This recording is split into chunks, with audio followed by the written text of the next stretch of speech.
Hi everyone, my name is Mohammad Ibrahim Nasir, student number 100-328-5544, and this is my self-critique video for my submitted critical review paper titled Reinventing the Semiconductor Industry, a critical review of AMD's innovation strategy. Now before we begin, just a bit of background about me. I am a part-time MN student in the computer engineering department at U of T and a full-time senior silicon design engineer at AMD. I've decided that due to my field of expertise and all that we've learned from modules 1 through 6, I'd like to do a critical analysis of the company I actually work for, AMD, and specifically how and why they've grown as a chip manufacturer over recent years. And I wanted to do this, I wanted to investigate this for a number of reasons.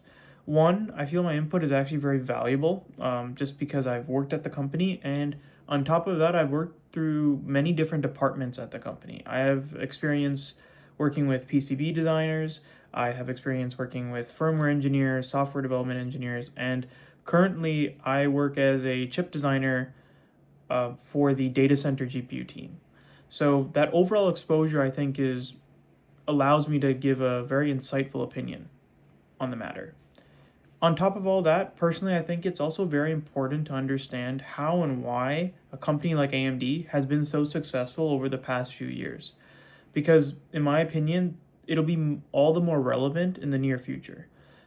And you'll see in my paper specifically that we accomplish this. We actually tackle this problem of figuring out why AMD has done so well by actually analyzing a few specific cases where the company has made certain decisions that have benefited them.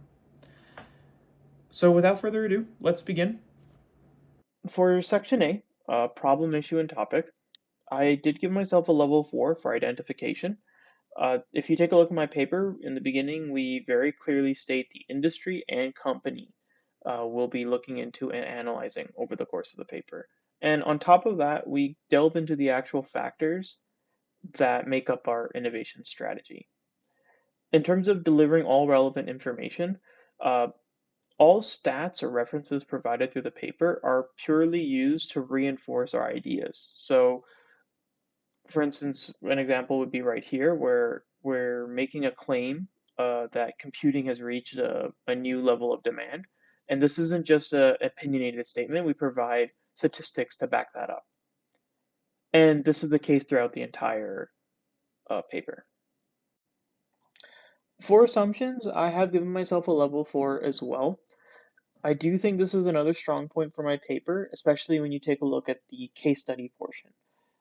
The actual case study, when we're taking a look at AMD, is structured by the modules themselves. So we use the modules to actually present the position and viewpoints that I have. For part B, analysis of the problem, I did give myself a level 4 for methods just because I do believe I've used enough methods to analyze AMD's innovation strategy. And each method is essentially the lessons learned from those modules that we've gone through, modules 1 through 6. So I do think there is some room for improvement when it comes to alternative points of view. Uh, that's why I've given myself a level 3 and a level 2.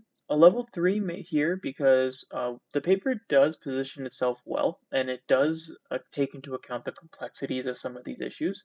However, it's not really imaginative, so I don't know if I could give it a level 4.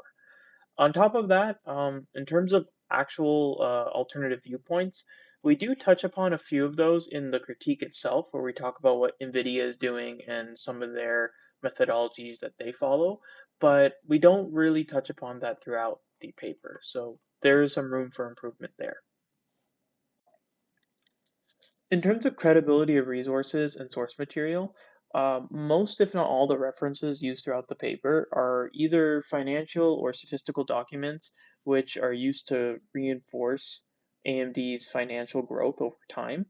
And on top of that, the other references are essentially white papers or research articles presented and published by AMD.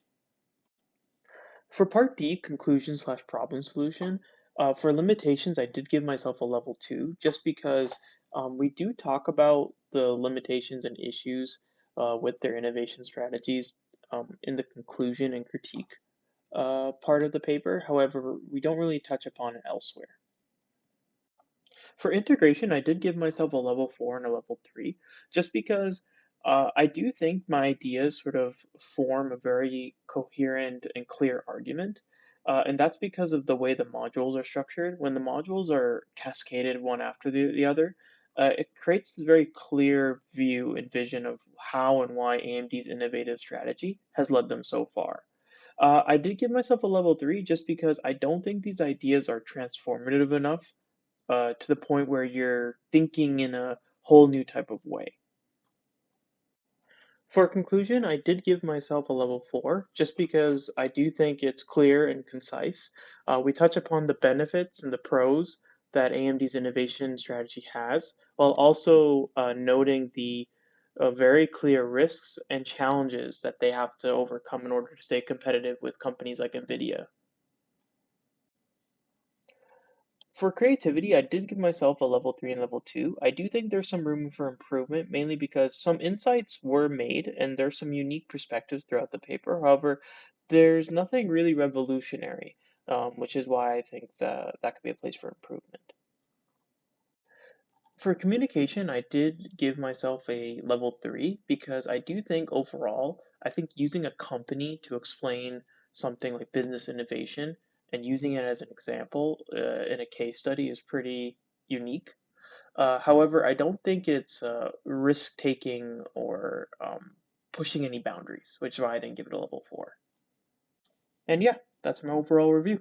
Thank you for watching.